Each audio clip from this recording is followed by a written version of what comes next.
Hello फिटमेट्स। हमारे channel में आपका स्वागत है। लास्ट एपिसोड में आपने देखा कि बेली फैट को रिड्यूस करने के लिए डाइट का इंपॉर्टेंट कैसा है। जो व्यूअर्स हमारे चैनल पर नए ज्वाइंट हैं वो हमारे एपिसोड नंबर 1 को देखें और अपना डाइट को प्लान करें। आज इस एपिसोड में हम लोग देखने वाले हैं एक्सरसाइज एंड मूवमेंट का क्या इंपॉर्टेंस है। हमारे साथ हमारे एक्सपर्ट है डॉक्टर केतन। आपका हार्दिक स्वागत है। केतन सर हमें बताएंगे कि बेली फैट को रिड्यूस करने के लिए ऐसी कौन सी एक्सरसाइज है और कौन से मूवमेंट्स है जिससे जल्दी से जल्दी हम बेली फैट को रिड्यूस कर पाए। आज हम लोग जानेंगे ऐसे 13 डिफरेंट एक्सरसाइज जो बेली फैट को रिड्यूस करने में हमारी मदद कर सकती है। डॉक्टर केतन, हमें ये बताइए कि बेली फैट को रिड्यूस करने के लिए एक्सरसाइज का क्या इंपॉर्टेंस है। देखिए, हम अपने बॉडी को अगर देखें तो हमारे बॉडी का जो 30 to 40% जो हिस्सा है वो स्केलेटन मसल मास है। ओके। बराबर। और हमारे बॉडी में कुछ 600 to 650 के अराउंड स्केलेटल मसल्स है। हाँ, जिसका हम यूज करके हमारा मेटाबॉलिक रेट है वो बढ़ा सकते हैं और उस तरह से फैट रिड्यूस कर सकते हैं। ओके। तो एक इक्वेशन बनता है कि fat muscles is inversely proportional to fat. Okay. मतलब आपका मसल साइज बढ़ेगा तो फैट ऑटोमेटिक रिड्यूस होगा। ओके। बराबर। इसलिए हमारा एक्सरसाइज से गोल ये होता है कि हम कैसे करके मसल्स को बढ़ाए। ओके। मसल की साइज बढ़ाए। तो मसल क्या है, मेटाबॉलिकली मोर एक्टिव है फैट के कंपेयर में। तो जितना मसल साइज ज्यादा होगा उतना हमारा मेटाबॉलिक रेट ज्यादा होगा और उतनी हम ज्यादा कैलोरी बर्न कर सकते हैं। बराबर है।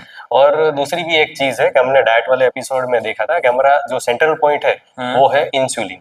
ओके। बराबर। हमें एनी हाउ इंसुलिन को कंट्रोल करना है। तो उस फर्स्ट एपिसोड में हमने देखा था कि मतलब डाइट से कैसे इंसुलिन को कंट्रोल करते हैं। तो इसमें हम देखना चाहते हैं कि एक्सरसाइज से उसे कैसे कंट्रोल करते हैं।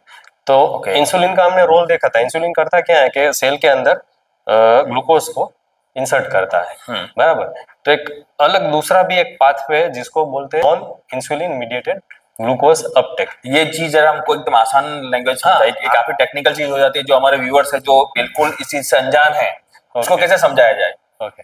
तो आसान भाषा में अगर बोले तो ऐसा है कि आप अपने मसल्स को इतना हंग्री कर दीजिए। ओके। बराबर है कि वो ग्लूकोज को ऐसे ही सक कर ले।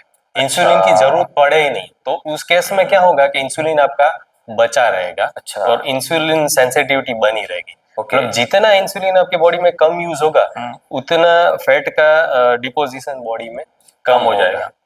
इसलिए हमारा मेन एक्सरसाइज से हमारा मेन गोल ये है कि हम ज्यादा से ज्यादा मसल्स को ग्रो कर सके। ओके। और फिर अगर हम मूवमेंट करते हैं तो हम मतलब ज्यादा कैलोरी बर्न कर पाएंगे। अच्छा डॉक्टर केतन, मुझे एक बात बताइए, जैसे आजकल योगा हुआ, जुम्बा हुआ, या सब लोग वॉक करने की हमको एडवाइस करते हैं या बोले रन करो या साइकिलिंग करो, बेली फैट रिड्यूस करने के डिफरेंट डिफरेंट ये वेज हमको बताए जाते हैं। क्या सही में ये वेज हैं वो कारगर है या फिर एक मार्केटिंग टैक्टिक्स। बराबर। तो आपका क्वेश्चन है उसमें मैं एक चीज ऐड करना चाहूंगा कि क्या सिर्फ योगा से या सिर्फ जुम्बा से या सिर्फ वॉकिंग से या सिर्फ रनिंग से या सिर्फ साइकिलिंग से कम होगा, तो इसका आंसर है नो। ओके। बराबर। ये सारी एक्सरसाइज को हमें समझना पड़ेगा कि ये है क्या। बराबर। योगा है तो योगा क्या है, एक स्ट्रेचिंग एक्सरसाइज है जिसमें आपका मसल्स ग्रो नहीं हो रहा है। ओके। वॉकिंग है या साइकिलिंग है या रनिंग है, ये सारी कार्डियो एक्सरसाइज, कार्डियक एक्सरसाइज है। बराबर। तो उसमें आपका मसल तो कहीं ग्रो नहीं हो रहा है। यह मतलब ये सब अच्छी चीज है। लेकिन जब हम मसल्स डेवलप कर लेते हैं उसके बाद, इसलिए सबसे पहले जो चीज आती है वो आती है वेट ट्रेनिंग। और आप मसल्स पे जब लोड डालोगे उसको स्टिमुलस मिलेगा, वो ग्रो होगा, मेटाबॉलिकली मोर एक्टिव होगा। उसके बाद जब आप करोगे, आप डांस करो या वॉकिंग करो या साइकिलिंग रनिंग जो भी कुछ करो, बराबर, तो ज्यादा इफेक्टिव होगा, आप कैलोरी ज्यादा बर्न कर पाओगे। अच्छा, आपने अभी बताया कि भाई कोई अकेली एक्सरसाइज है या कोई अकेली जो मेथड है वो बेली फैट रिड्यूस करने के लिए काम में नहीं आती। बरोबर है। लेकिन आप बोल रहे हो कि सही में अगर बेली फैट को रिड्यूस करना है तो वेट ट्रेनिंग काफी जरूरी होती है। तो आप मुझे ये बताइए ऐसी कौन सी एक्सरसाइज है, कौन से मूवमेंट्स है जो करने से अब बेली फैट को रिड्यूस किया जा सकता है? इसका जवाब ये हो सकता है कि जो लोग जिम में जा सकते हैं वो तो बेस्ट ऑप्शन है, पर जो लोग जिम में नहीं जा सकते वो क्या करेंगे? तो उसको मैं रिकमेंड करूंगा कि आप 5-5 केजी के 2 डंबल ले लो और 10-10 केजी के 2 डंबल ले लो, और जो हमारे बॉडी के जो 10 बड़े मसल ग्रुप है उसको आप यूज करके आपका जो फैट है वो जल्दी से बर्न कर सकते हो। जो 10 बड़े बॉडी के मसल्स है उसमें फर्स्ट है ग्लूटिल, सेकंड है क्वाड्रिसेप, थर्ड है काफ, फोर्थ है लेटिसिमस डोर्साई, फिफ्थ है पेक्टोरलिस मेजर, सिक्स्थ है हैमस्ट्रिंग, सेवंथ है डेल्टॉइड्स, एट्थ है ट्रेपेजियस, नाइन्थ है बाइसेप ब्राकियाई और 10th है ट्राइसेप ब्राकियाई।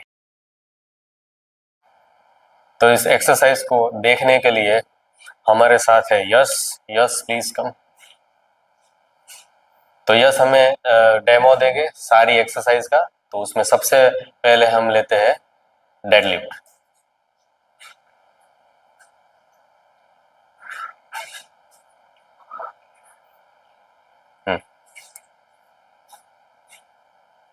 सही है, सही है, सही है। पॉज अमित भाई। और दूसरी हमारी एक्सरसाइज है स्क्वाट्स, जो टारगेट करेगी हैमस्ट्रिंग, ग्लूटिल और क्वाड्रिसेप मेजरली।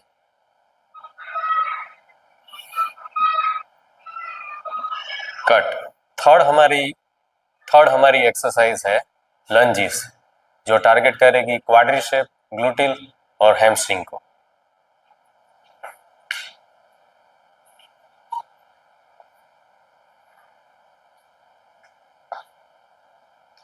कट।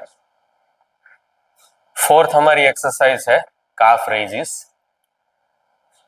जो मेनली टारगेट करेगी आपके गैस्ट्रोक्नीमियस एंड सोलियस को, जो हमारा बॉडी का थर्ड बड़ा मसल्स है by fourth generation.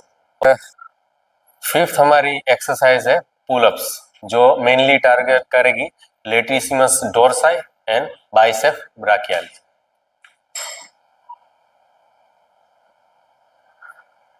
Okay cut. Six हमारी जो एक्सरसाइज है वो है वन आर्म डीबी रोप।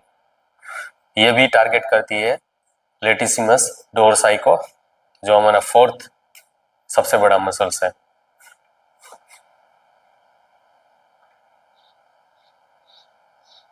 कट। सातवीं हमारी जो एक्सरसाइज है वो है फ्लैट डंबल बेंच प्रेस, जो टारगेट करेगी आपके पेक्टोरलिस मेजर को।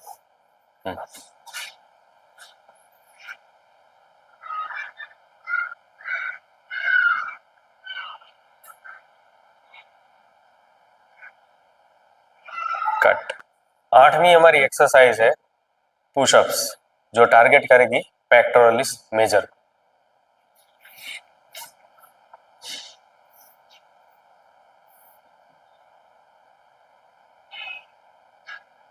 कट। हमारी जो नौवीं एक्सरसाइज है वो है प्लैंक्स, जो टारगेट करेगी हमारे एब्स के मसल को, यानी कि रेक्टस एब्डोमिनिस को।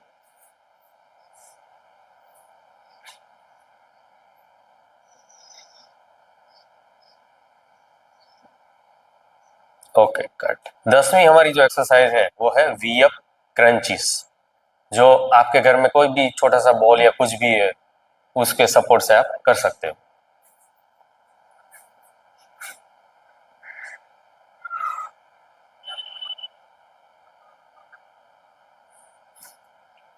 अगेन ये टारगेट करता है हमारे एब्स के मसल को, यानी कि रेक्टस एब्डोमिनिस को। Okay cut. 11वीं हमारी जो एक्सरसाइज है वो भी आप घर पे बहुत आसानी से कर सकते हो, जिसका नाम है बर्पी, जिसका हम डेमोन्स्ट्रेशन देख लेते थे।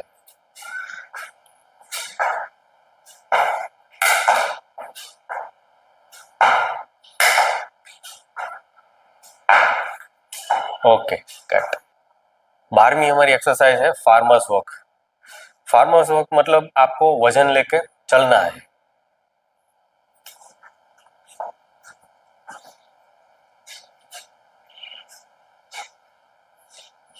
चलने में ध्यान सिर्फ इतना रखना है कि हमें चेस्ट को आउट रखना है।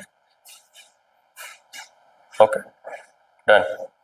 और हमारी जो लास्ट एक्सरसाइज रहेगी वो है रकिंग। रकिंग में मतलब कुछ नहीं करना है, आपको जस्ट वॉक करना है और अपना बैकपैक है उसमें थोड़ा वजन डालने के बाद वॉक करना है। तो ये जो लोडिंग वॉक होगा वो हमारी कैलोरी ज्यादा से ज्यादा बर्न करेगी। आपने काफी अच्छी एक्सरसाइज हमें बताई कि जो करने से बेली फैट को रिड्यूस किया। अच्छा डॉक्टर केतन, मुझे ये बताइए, जैसे एक वर्ड है हाई इंटेंसिटी इंटरवल ट्रेनिंग, हाँ, जो काफी लोग इसके बारे में डिस्कस करते हैं हाँ, कि भाई ये करने से बेली फैट जल्दी रिड्यूस हो जाता है, जिसको कई बार जोन 5 ट्रेनिंग के नाम से भी कुछ जाना हाँ, जाता है। तो सही बात। टेक्निकल ऐसा होता भी है या फिर एक मिथ है? नहीं नहीं, वो सही बात है। हाँ। जो HIIT है मतलब हाई इंटेंसिटी इंटरवल ट्रेनिंग वो बहुत ही जरूरी है। ओके, बराबर है। तो हमें हफ्ते में 1 से 2 बार हाई इंटेंसिटी इंटरवल ट्रेनिंग करनी चाहिए। अब ये क्या है वो मैं आपको बताता हूँ। मतलब वर्ड आता है हाई इंटेंसिटी। तो HIIT में होता क्या है कि हमें मैक्सिमम एफर्ट करना है। ओके, तो जितना हम मैक्सिमम कर पाए, 1 मिनट 2 मिनट 3 मिनट, फिर काम डाउन होता है, फिर एक इंटरवल लेना है। काम डाउन मतलब पूरा जीरो नहीं कर देना है। तो साइकिल अगर चला रहा है तो स्लो चलाना है। अच्छा, अगर दौड़ रहे हैं तो चलना है। अच्छा, मतलब थोड़ा रेस्ट लेना है। ओके, फिर रेस्ट लिया 2-3 मिनट का, तो फिर से हमें हाई इंटेंसिटी में जाना है, फिर से तेज चलाना है। वो 2-3 मिनट अब जब तक सस्टेन कर पाओ, फिर से डाउन आना है। इस तरह से हमें 4-5 बार करना है। मतलब आप हाई इंटेंसिटी इंडोर ट्रेनिंग है वो 25 से 30 मिनट तक कर सकते हो। ओके, तो इसमें होता क्या है कि बहुत ही शॉर्ट पीरियड में बहुत ज्यादा आप कैलोरी बर्न करते हो। और इससे भी ज्यादा इंपॉर्टेंट चीज हमारा टारगेट में है हमारा हॉर्मोन्स।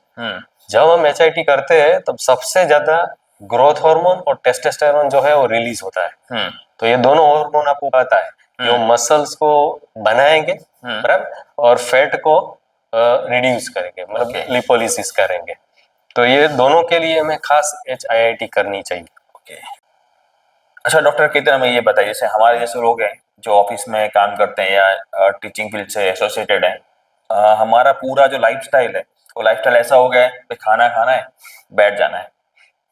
तो इसके बारे में एक काफी एक वर्ड फेमस है, क्या सिटिंग एंड स्मोकिंग सेम नुकसान करता है बॉडी के अंदर? इसको हम ऐसा बोल सकते हैं, is sitting is a new smoking?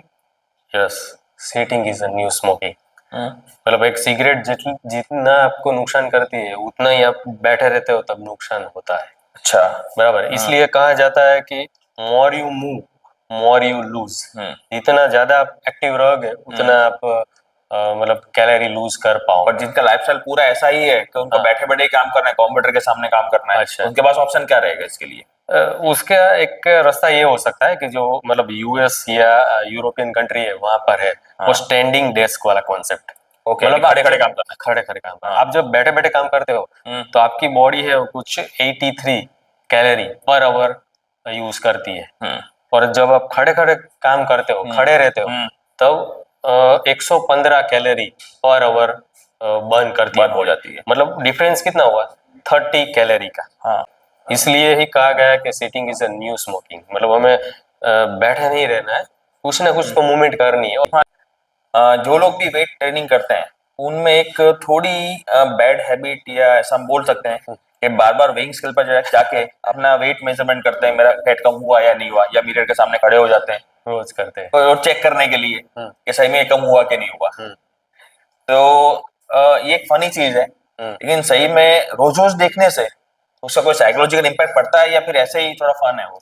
अच्छा, जो वेइंग स्केल है उससे बेटर मैं कहूंगा मिरर स्केल अच्छा है। ओके, मतलब रोज वेइंग स्केल पे चढ़ के देखना आज मेरा कम हुआ ऐसे तो नहीं होने वाला। वो वेट लॉस हुआ टेक्निकली? नहीं नहीं, ऐसा नहीं। मतलब रोज देखने से कुछ फायदा नहीं होगा। अच्छा, लेकिन सबसे अच्छी चीज मैं इसको मानता हूँ कि आप मिरर स्केलिंग काउंट करें। मतलब अपने आप को मिरर में देखें, ओके, कि मेरे बॉडी में क्या चेंजेस हो रहे हैं।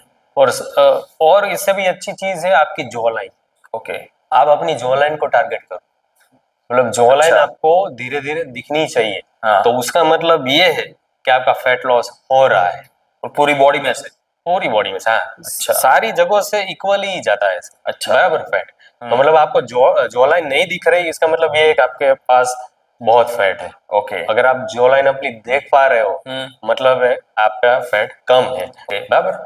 और एक इम्पोर्टेंट चीज है वेस्ट टू हिप रेशियो, मतलब आपको आपकी जो वेस्ट का जो सरकमफेरेंस है उसको मेजर करना है और जो हिप्स का सरकमफेरेंस है उससे डिवाइड करना है। ओके बराबर।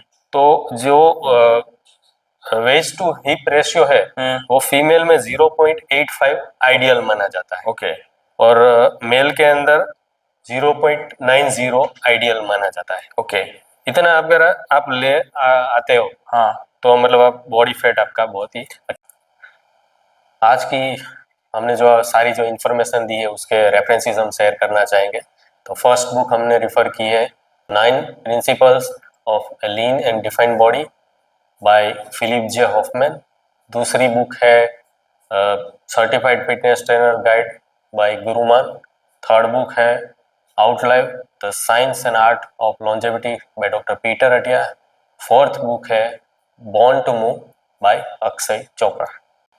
अच्छा, आज डॉक्टर केतन से हमने बेली फैट को रिड्यूस करने के लिए एक्सरसाइज एंड मूवमेंट के बारे में साइंटिफिक तरीका क्या होता है, उसके पीछे की जो साइंटिफिक वे है जिसको हम बोल सकते हैं, उसके बारे में हमने जाना।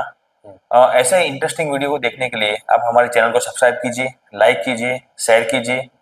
नेक्स्ट एपिसोड में हम लोग बेली फैट को रिड्यूस करने के लिए एक नया एपिसोड लाने वाले हैं। एपिसोड में हम लोग sleep science and emotional health, उससे बेली फैट को रिड्यूस कैसे किया जा सकता है या कैसे हमको वो हेल्प करेगी, उसके बारे में हम जानने की कोशिश करेंगे।